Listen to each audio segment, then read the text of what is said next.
Call of Duty who? Because Battlefield 2042 just absolutely decimated anything related to Call of Duty this year. Like, I don't think it's going to be Warzone. I made a video talking about this, but right now, this is insane. Granted, it is going to be a $60, $70 price tag depending on your platform, but Portals, wow. We've been dreaming of this for years upon years from DICE to offer to us, the community of Battlefield. Give us tools to create our own stuff with own maps and things of that nature. And while this isn't going to be a level designer tool like, you know, some people thought it could be, this is solely a experience where you can create the rules, the weapons, the factions, if there's random loadouts, the vehicles, the maps, everything. And it's just not Battlefield 2042 maps or gears and weapons or vehicles. We're talking Battlefield 3, Bad Company 2, and 1942. First of all, I never played 1942, so I've never experienced it, so this should be cool seeing some stuff from that era.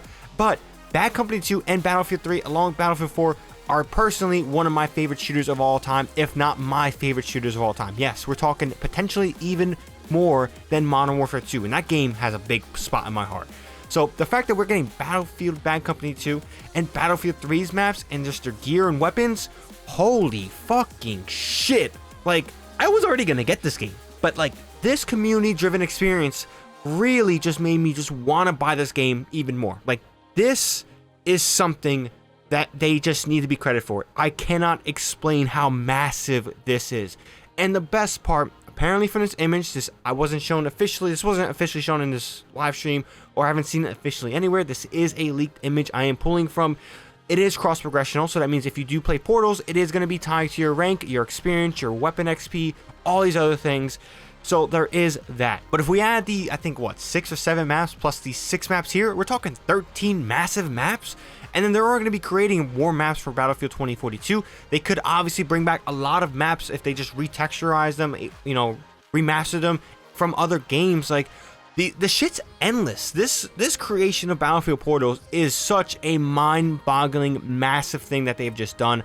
I can't explain how crazy this is. If you guys never played Battlefield, Bad Company 2, Battlefield 3, this is now your opportunity to play it in a glorified fashion, and that is great for new players and veteran players alike. This experience alone will bring so many Battlefield veterans back to Battlefield if they've been upset with DICE with Battlefield 5 and Battlefield 1. I know I personally have.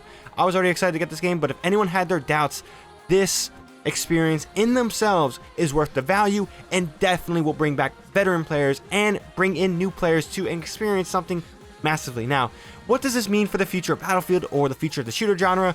I don't know, guys. The fact that EA and DICE took this step to make a community-driven tool, it's going to be huge, guys. It's going to be huge. It's going to be the future of shooters, in my opinion.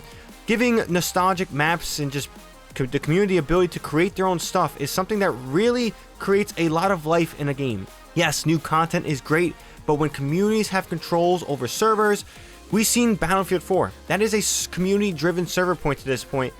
And yeah, that game's alive, and it's even more alive now than ever because a lot of people have been playing it and they needed to make more servers for everybody. So it's incredible what's going on. But guys, Battlefield Portals, man, that alone is already sold me over Call of Duty Vanguard. Now, it's important to mention, guys, I do not think Battlefield 2042, even with Battlefield Portals, will beat Warzone solely based on the fact that it is a paid experience, but this alone actually has a massive upside of potentially taking a lot of players away from Warzone. There's a lot of similarities to player size and things of that nature.